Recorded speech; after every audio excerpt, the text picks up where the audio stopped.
Guess not, right? Alexandria Ocasio-Cortez goes scorched earth on mayor of New York City. Chair Dale recognizes Ms. Ocasio-Cortez. Thank you, Chairman. Now, Mayor Adams, are you aware that the former acting U.S. Attorney Danielle Sassoon was present at the January 31st meeting between your lawyers and federal prosecutors? As I stated, and you, Congresswoman, you appear to want to ask the question over and over again, and so I could only give you the appropriate question over and over again.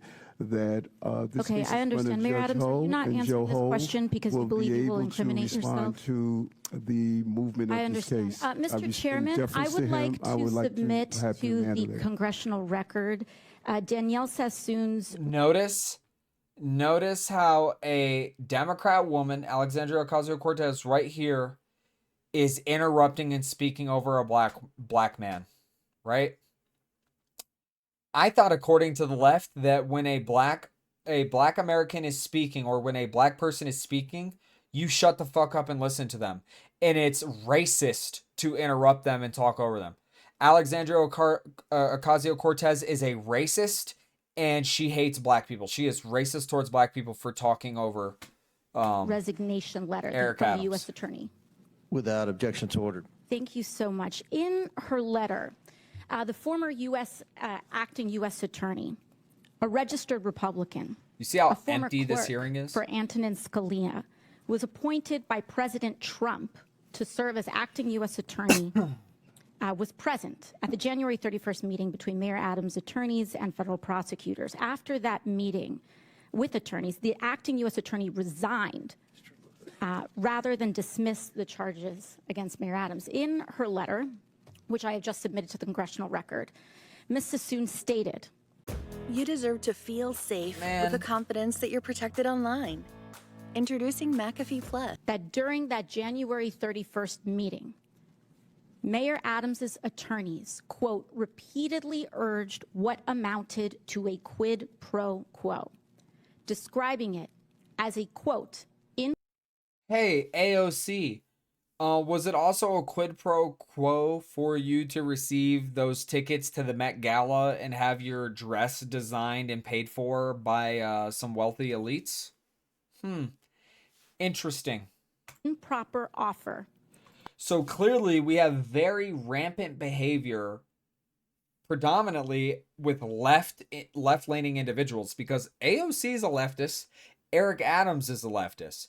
And then there was also just another senator, former Democratic senator, who is being imprisoned or whatever because he was basically receiving quid pro quos and granting favors to people because he was getting kicked. Quid pro quos or kickbacks, right? Let's be honest.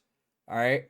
So clearly, like, kickback behavior, I'm sure it occurs on the right too. But the left is very egregious with it. Very fucking egregious with it. So, of immigration enforcement assistance. Let me tell you about the ATF mission statement. I know you sent that a while ago, but of his case. End quote. The acting U.S. attorney has submitted a former acting U.S. attorney has submitted a letter. And Mayor Adams. So what she just brought up is that the Department of Justice, people who fall under the Department of Justice, or individuals who fall under the judicial branch, dropping charges against somebody for their cooperation with the federal government.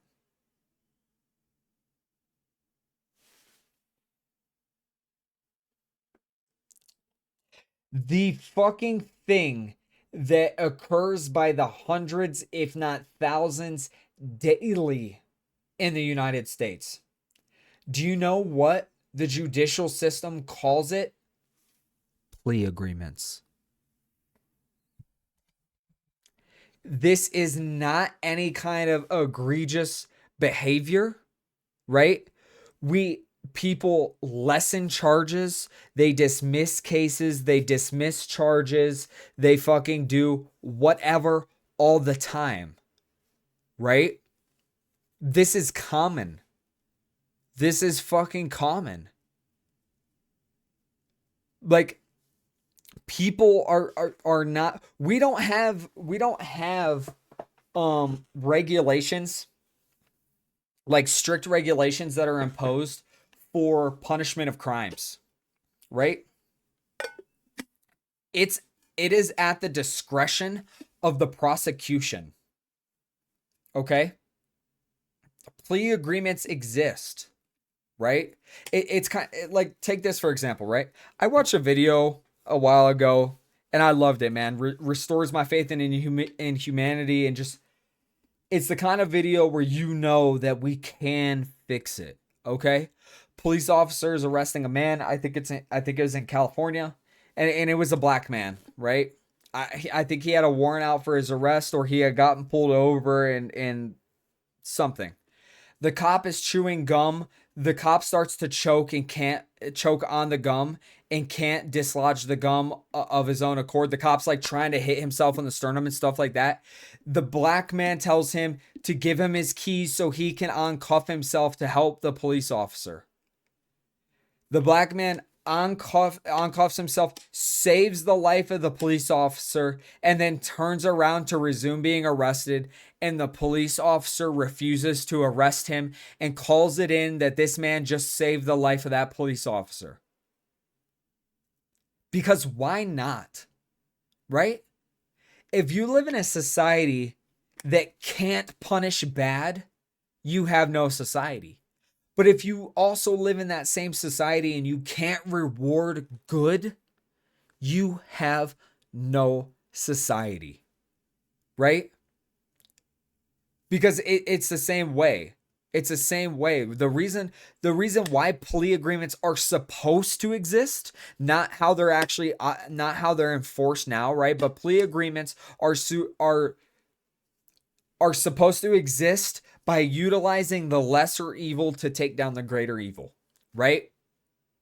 You have a someone who's selling drugs, and you have them flip on whoever's the actual supplier or the main distributor, okay, for a reduction of their sentence or a dismissal of their case or whatever, because you, like, common sense dictates, right, that you would deem that these charges aren't that big of a deal, especially in contrast. There's always a bigger fish, right? You want the bigger fish, so you use the little fish to get the bigger fish, right? And that's supposed to be the intent of plea agreements. But the way that the federal government and state governments actually exercise plea deals now are basically just to decrease the administrative burden on the state or on the federal government.